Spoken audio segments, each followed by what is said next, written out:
Welcome to the the Alchemistic Mind. I am your host, Minister Imhotep, and I have the honor and privilege today of having as my very special guest Dr. Mark Armstrong. Dr. Armstrong is here in the Atlanta area. He is the founder of the AHIMKI Center for Wholeness.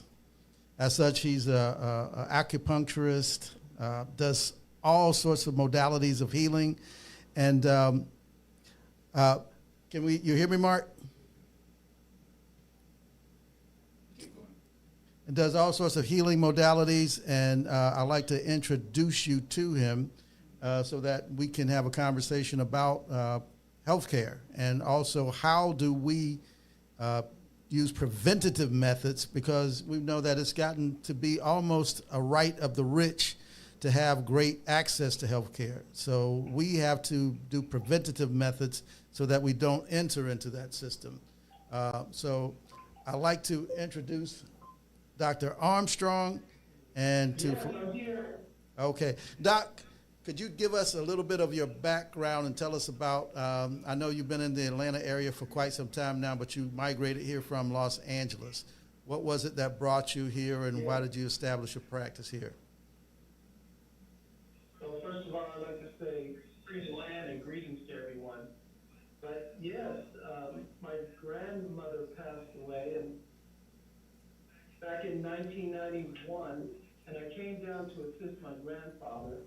And he suggested, I came from Santa Barbara, California. I had a practice there at the University of California, Santa Barbara, UCSB. And he just suggested that I needed to come home. I was born in the South, and my grandfather was a Babalawo, a great healer. And I always listened to him. So I said Alabama would be too slow, but moved to Atlanta.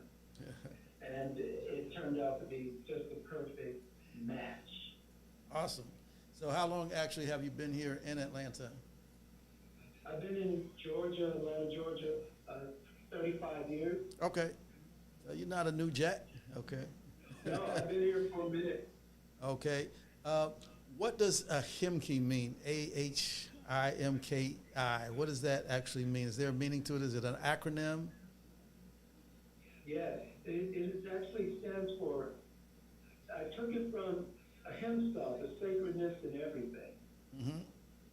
And when I was in acupuncture school, my mentor was Kaneko, and he was a famous 5-generational acupuncturist, and he told me that the Japanese culture had a lot of black warriors and emperors, samurai soldiers, and that in order to honor my ancestors, I need to remember them. And that was the first person that got me thinking back in 1982 about ancestors being people of color in China, in Japan.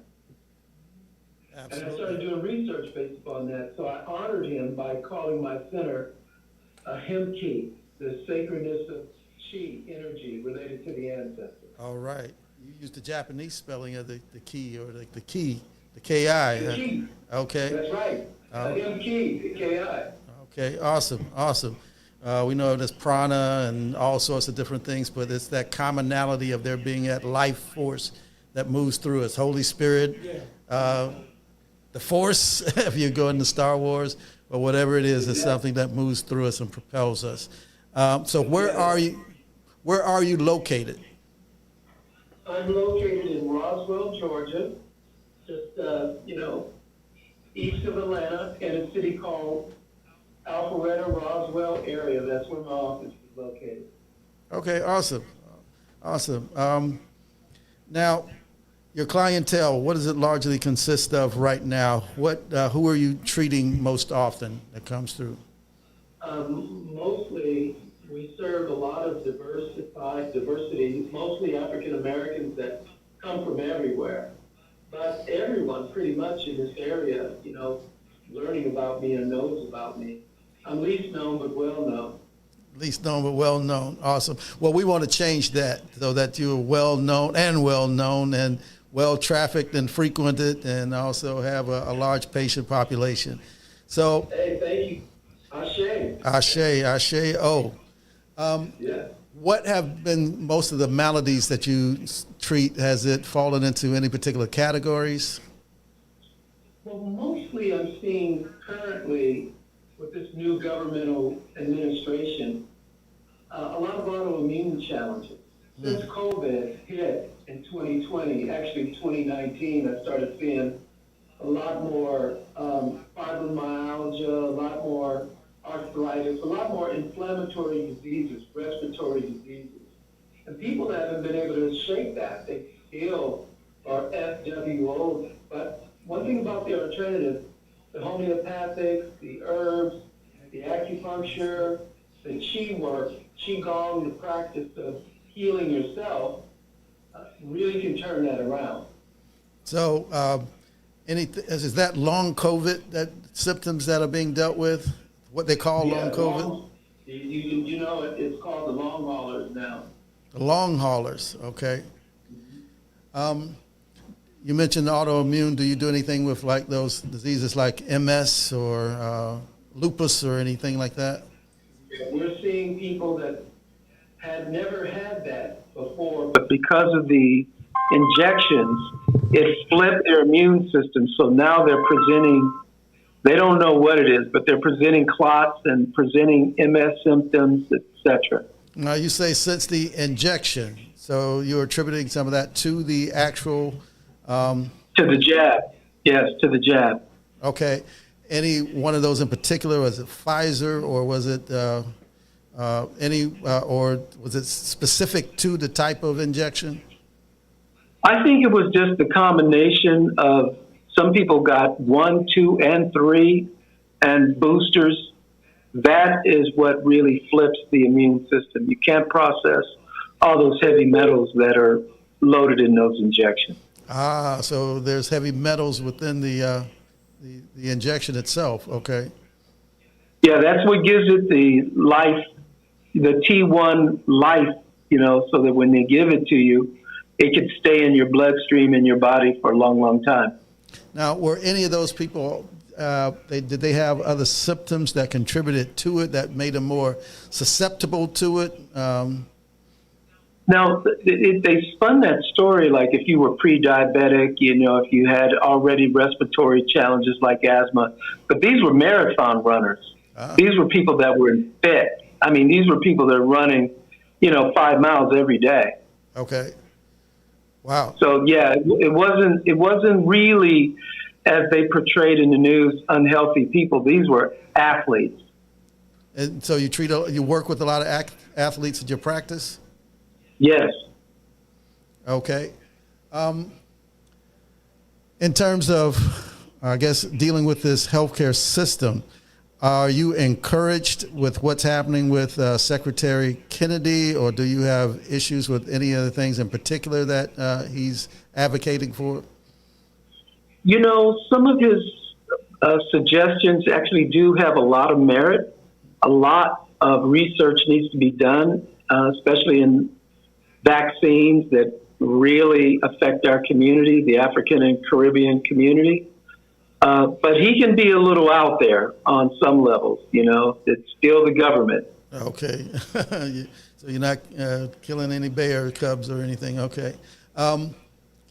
What in particular makes our African and Caribbean system different from the rest of the population? I know that was something that Dr. Sebi talked quite a bit about also. Sure. Well, the first thing that seems to be really standing out is the melanin. You know, we actually, from a cultural standpoint, our DNA, our immune system, our mitochondria is a little bit wired differently because of the post-traumatic stress we have had and because of the trauma that we experienced. Like in physician's desk reference, an average blood pressure for a Caucasian would be 120/80. But for most African Americans, they're going to be approaching 130s, over 80s. And that's because of the trauma, the stress, the worry, the fear, the grief, the anxiety that is day to day, that's been epigenetically day to day. So yeah, the blood pressure will be different based upon our cultural experiences. So that's I guess what they call that post-traumatic slave disorder or slave syndrome. Yes, yes, that's a factor. And also, I guess, the daily things that raise our cortisol levels and keep them chronically high. That's it. You know, it's just the trauma. It's the day-to-day grind. Now, tell me, what are the best treatments that you found for dealing with something like, say, hypertension? I like meditation as a self-help. I like hypnosis because you can get really down to the subconscious mind. But homeopathics work really well. Vitamins work really well. Herbs work really well, especially the Chinese herbs and the Indian herbs, the Ayurvedic herbs, work really, really well. I like the idea of self-help exercise and movement. This is a sustainable protocol. I don't think that medication was meant to be a life sentence because the medication will have side effects. So let's say they put you on lisinopril, and most people that are of diversity are always going to generate a cough with that, and yet you would think that's normal. You develop the cough, but it's coming from the medication. Alodipine, for example, another medication. Side effects would generally be sometimes swelling eventually in the ankles, so then they got to give you a diuretic. So one thing creates another problem over time.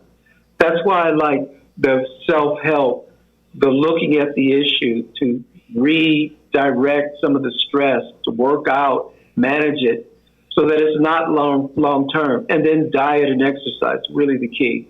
Awesome. So it's really a lot of it is about lifestyle management and changing habits, behaviors.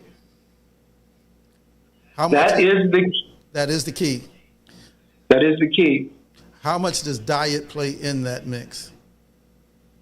Well, because of our diet being rich in flavory, salted foods, the salt is really running a little bit of our blood pressure up. So if we can reduce the salt, and I'm talking about Morton salt. I'm talking about using Himalayan sea salt, something much more organic. You don't have the toxicity from those types of salt. As a matter of fact, they will help balance the electrolyte, but in moderation, of course. And yeah, those are the things that we're, suggesting to our community to pay attention to. When you go out and they're using just regular, salt, that could be too much for your body. And of course, your body's keeping the score, and that's why the blood pressure is high. Okay. I know a lot of folks who have been told to moderate their salt. They actually are afraid of the Himalayan salts and sea salts because they are treating it all as one thing, not realizing, as you said, that you need magnesium, phosphate, potassium, and you need sodium, all those things, because we're electric beings. Yes. And because we're electric beings, we also need to be outdoors in the sun. We also need to be around trees and nature and the water, Obatala. And a lot of the orishas are helping us if we can tune into them, because that's really where we come from. But the spiritual component has to be part of managing blood pressure. Right, exactly. We're holistic and hence the name of your center. Yes, exactly. So what attracted you to some of these alternative modalities in the first place? I know you said that your grandfather was a healer. Yes, I had asthma as a little kid and psoriasis. And so my parents would spend, they thought they made it having insurance cards. So we would spend a lot of time in the hospital treating asthma. And who knew that was an autoimmune disease? So all the inhalers never really stopped it. It just was managing it a little bit. And eventually I had 6 inhalers, daytime and nighttime inhalers. None of it was working. It turned out to be I was allergic to gluten and wheat and milk. Okay. So my granddad took me off of milk, took me off gluten and wheat. My skin cleared up and the asthma went away in about 2 months. I didn't have asthma. Ended up playing football and running track, being just like the average kids in the neighborhood. It really, really healed me, and I wanted to know how I could help others. So he turned me onto a book called Return to Eden by Jethro Kloss. Mm-hmm. And I would take that book to church, and instead of, reading the Bible, I'd be reading recipes for the members of the church, writing out little notes for them to help with the hot flashes and help with the skin disease and stuff like that. And the next thing you know, I was making a little money being a little health guy in church. I'm 12 years old. I could read and I can tell you what to take because my skin was good and I didn't have asthma. So that gave me credibility. I went to college, pre-med, started helping people in the dorms. And the next thing you know, I'm doing this. Oh, that's amazing. Amazing journey.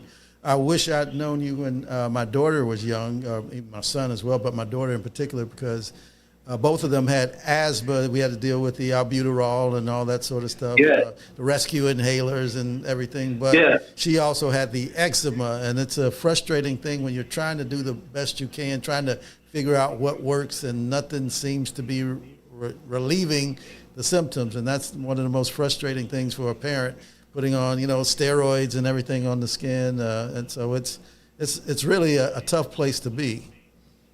I'm glad that you offer these services so that people don't have to go through that.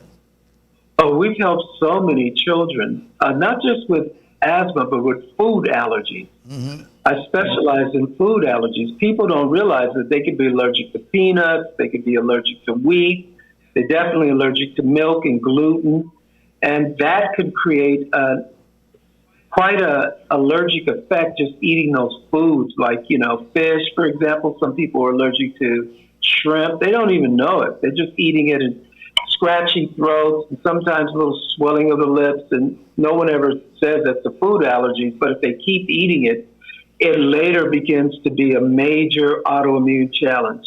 So what's the difference between a sensitivity and an allergy? Okay, a sensitivity is like, you can be outdoors playing in the grass and you scratch a little bit. But an allergy is something that is going to be systemic and year-round. It's chronic. It's deep. And generally your body will keep the score and definitely tell you. Okay. It seems that, as you said, the problem of allergies has gotten worse. Some people attribute that to our environments being too clean, and that the immune system has nothing to fight against. And that's what contributes to some of that. Is there any truth in that? Well, babies, for example, are encouraged to crawl on the floor and put things in their mouth. It used to be that way because that's how we built our immunities. But parents nowadays are using wipes and all kinds of chemicals on that, to sort of disinfect the kids, so it takes away some of the immunity. Yes, there's a lot of merit in that. But some of us have received a lot of vaccines over the years. Now it's average that an average child is getting 71 vaccines. We never got that when we were children. So it actually takes down our immunity. And children are getting sicker earlier with things that we never had before. And that's because of our, to your point, over immunity.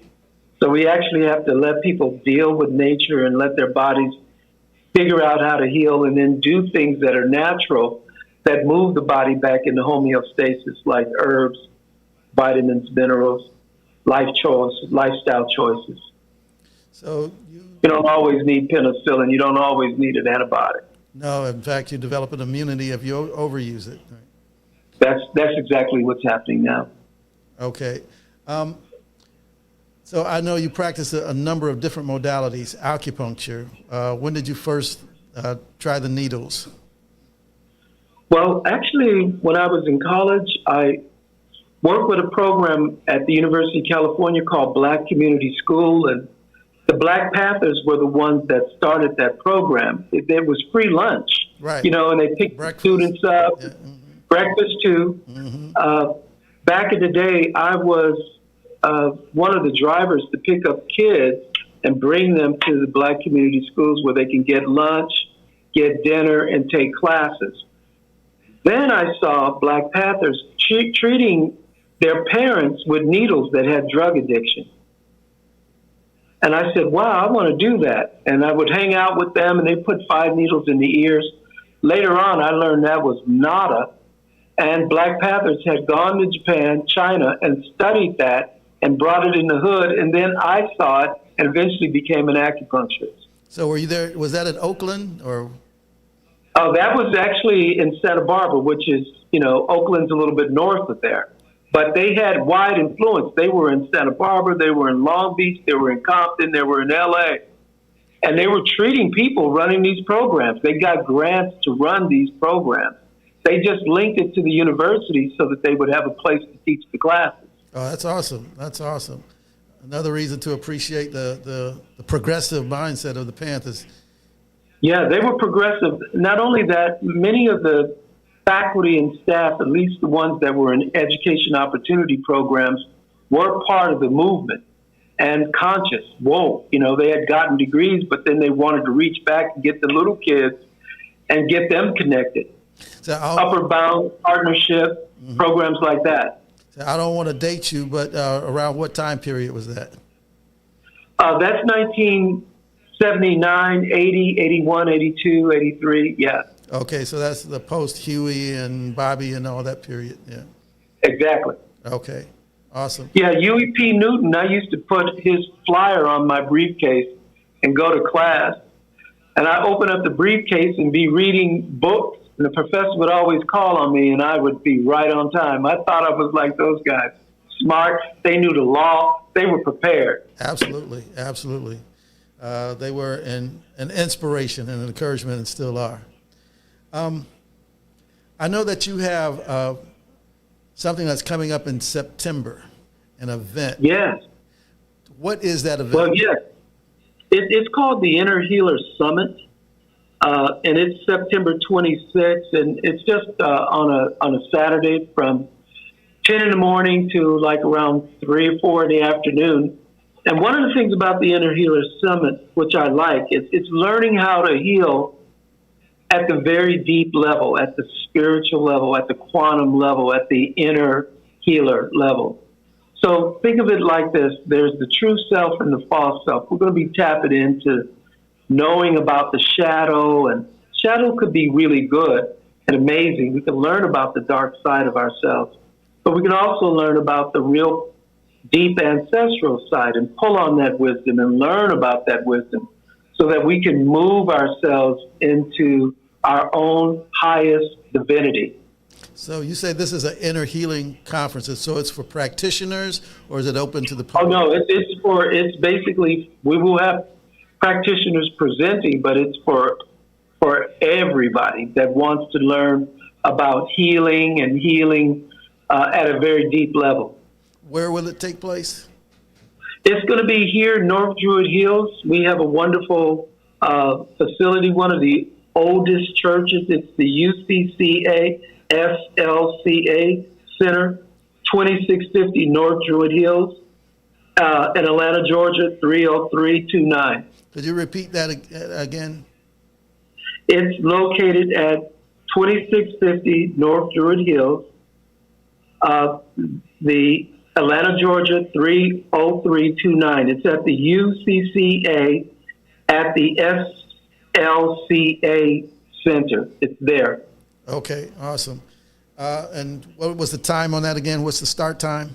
We'll probably get underway around 9 in the morning with Qigong. We'll go from 9 until about 4. Is there a cost associated with it? It is. And early bird registration, I think it's like $97. How do people register early? Where will they register or pre-registration? Well, you can go to innerhealersummit.com and you can register there. Innerhealersummit.com. Okay. Is this the first time for this event? Is this an inaugural event, or have you done it previously? This is our first one. We hope to make it, and we will make it, annual. Awesome. Awesome. Looking forward to participating in that myself. And what's the dates on that again? The date is September 26th. Saturday, September 26th. Yes. Okay. From 9 until 5. Okay. Awesome. I think we'll end around 4. We got people flying in from New York, so we want to get them back so they can get to wherever they need to be on Sunday. Okay. Awesome. Now, I wanted to get to something that's more personal, and it's related to something that you just sent me a report on my mom. Yes. I came back literally from my hometown, Daytona, where my parents, they're both 94, which is a blessing. But it also presents its challenges as well in terms of growing older, experiencing cognitive decline and those types of things. Now, you did something amazing.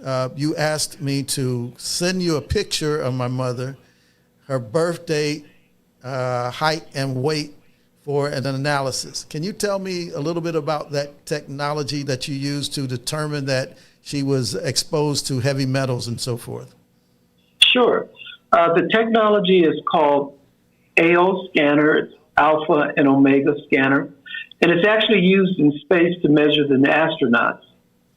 So it's a form of radionics, which is our ancestors practiced that from a witness of looking, at a DNA witness like hair, saliva, or blood. You can actually read the person's energy, or from a picture. So you send a picture, and a picture is a radionic signal. It's some of our ancestors wouldn't let you take their pictures because they feel like you can capture their soul. Their souls, right. Exactly. But we don't use it in a negative way. We use it in a positive way. So once we get that holographic picture of a person's energy, the month and date and years, we can douse into like the Akashic records, this cosmic library, and you can find out mineral depletions that have been in their field, but also it's really connected to the month and date and year that they were born. There are certain patterns when you come in, if you're Scorpio or Leo or, Gemini, that go along with your health. And we're able to read those variants and come up with real precise information. That's awesome. We just like heavy metals. We just entered Leo season, okay? Yes. So we can actually look into these boxes and come up with these variables that are about 99.8% accurate. And we've used it to get people out of the hospitals. In some cases, the diagnosis that they received was really not their real imprint. It was something different.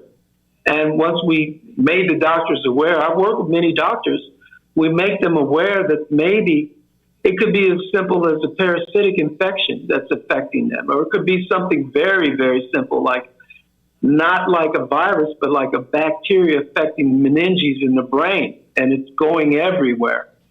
So, or not like it's superficial, it could be an allergen that's allergic to something like Clorox, and you're using bleach, and that's breaking out the kid. Well, yeah, so we're able to find that with this technology and then make suggestions and really get people healed. That's a challenge because when your water is chlorinated and fluoridated, if you're allergic to it, it creates quite an issue, a problem for you. Yeah, we treat the water. We treat people. I've actually had athletes come in that were allergic to Gatorade. Okay. Like their tongue eventually would swell up or they itch, or it was the sugar and the chemicals in the Gatorade that they were allergic to. So I just put them on sea salt to get the electrolytes. Exactly. And they're much better. No side effects, just water. You don't need that sugar. Right.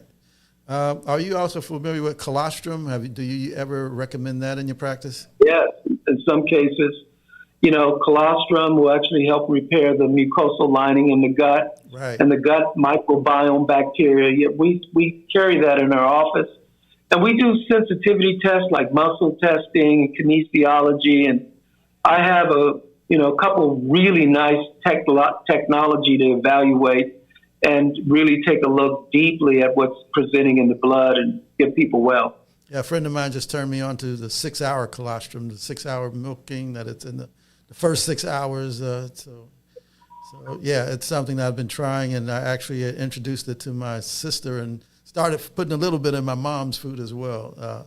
And yeah, it that's great. Some immediate positive results from it. So yeah, it's so much that we can do holistically that we can, I guess, wean off of our dependence on this big pharma. Mm-hmm. Yeah, and glyconutrients are really good too. These are simple amino acids on a chain. amino acid chain, like 22 amino acids. You know, those are the building blocks for our body. And That, oh, Lordy.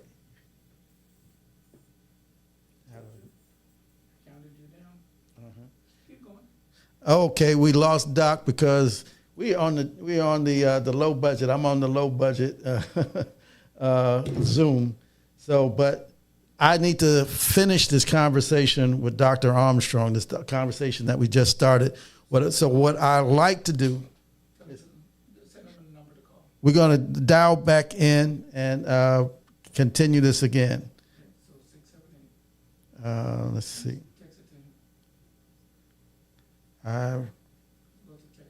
Well, on the text thing, he's not going to get it because that's his office phone that we were using. I have to email it back. Let's see. Oh, he's calling in. Doc, hit that link again, and we can resume. Oh, we can put it through the speaker. So you want me to hit it again? Yeah, hit it again, and we'll resume. We're dealing with live, so audience, please be patient with us. The technological difficulties just take them in love. Okay. And we can keep them on the phone. Yeah, I'm hitting sign in again or join meeting. Okay, I'll let my technician tell you.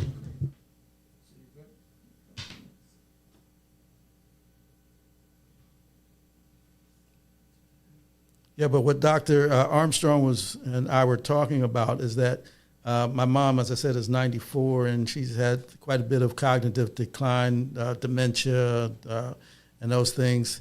But he says that a lot of what happened was attributable to environmental causes, causes such as heavy metals. And those heavy metals can come from any number of sources, such as sometimes the fillings that people used to get back in the day, or they get the metal in their mouths, gold teeth, and so forth. But also there are other things. He said that there is exposure to fungus, mold, I should say, mold, black mold. A lot of the times that happens in households where there's not adequate ventilation. You know, that after you take a shower or whatever in the bathroom, you should let that exhaust fan run for about 15 minutes afterwards to help to clear out the moisture.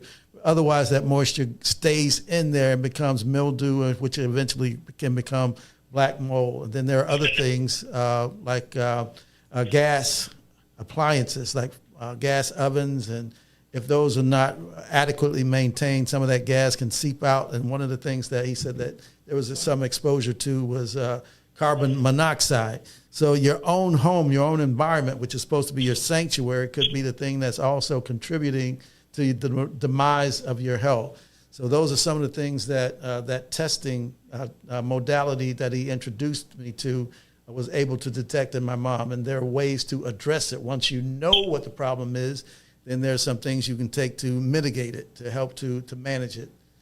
So we're back on. He's there. Let's ask him a question.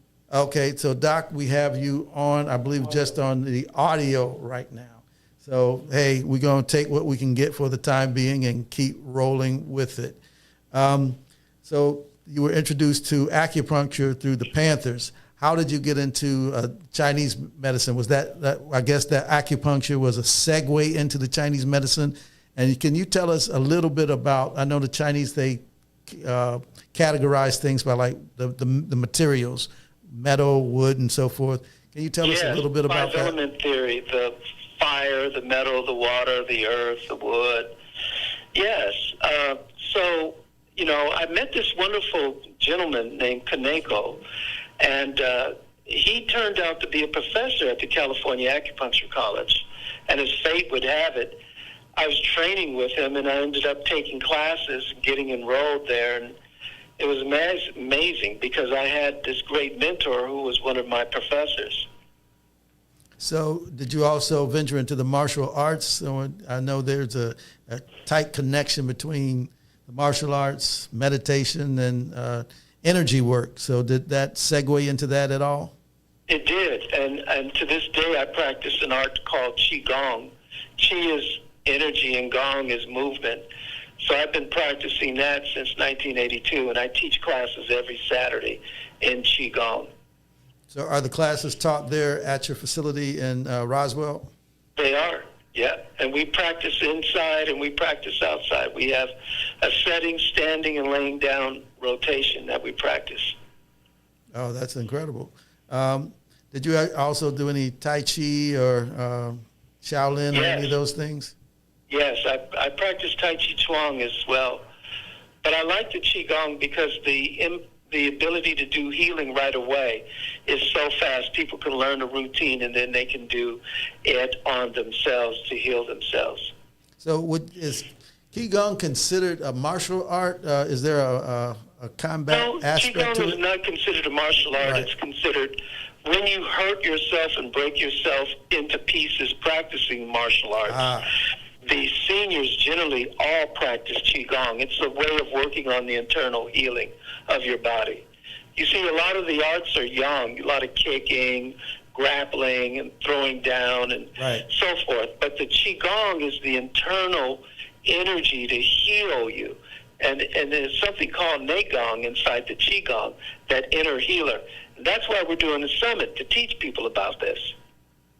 So is there a cost for participation? The Qigong every Saturday is a donation of $20. Okay. All right. What time does that start again? 8 a.m. till 9:30 every Saturday. That's every Saturday, 8 a.m. to 9:30. Get your energy moving with some Qigong with Dr. Armstrong. That's it. Qi is movement, Qi is energy, and Gong is movement. So that's what you're learning. And you're learning about the 12 meridians. You're learning about Ra and the ancestors. We work with the sun energy. We work with the earth energy, with the fire and the metal and the water energy, and you learn how to work with all that as you practice this work. So you mentioned Ra, so we're going to step over to the motherland. What African-specific modalities do you tap into? I know Yoruba, okay. Yes. So Nigeria, okay. Yes. Tapping into the Orishas. I know you mentioned the Orishas previously. A lot of folks may get spooky about the Orishas and think, they're polytheistic, but really we're talking about aspects of ourselves, aspects of nature, and aspect of the God energy itself. That's correct. So do you give a lot of instruction, and would you consider yourself a Yoruba priest, or are you dealing more so with just the physical? Yeah, I'm not a priest in any way, but I like to always give homage and respect to our ancestors, and also to connect to that sacred energy that is part of it, part of us, and part of our history. So, yes. Have you ventured down to Bahia, to the Yoruba community down there? I have, yes. And believe it or not, a lot of the priests and priestesses come here for therapy and treatment. They come to see you specifically? Yes. That's awesome to consider that they would leave South America. Our host here in Caribbean Life TV, he's actually from Guyana. So we like to big up and salute the Caribbean as well, South American, Central American, and so forth. We know that word America is oftentimes chauvinistically only referring to the United States, but we're all Americans when we're part of this. So I'm glad to see they make that trip up to see you. Do you have any particular words that you would like to express to the diaspora as to what you offer and why in particular it may be relevant for Caribbean audiences? Sure. I know that ants are building homes, birds are building nests. Everybody in the universe is doing something for themselves. This is an opportunity for us to learn in a 21st, basically in a fifth to sixth dimensional way of our ancient Kemetic rights and ownership to step back into our own divinity. And we're practicing it in the modern day. And it's not any woo-woo. Woo-woo's good, but we're actually scientifically based. We know why we're doing what we're doing, and it's just compassionate healing energy. Awesome.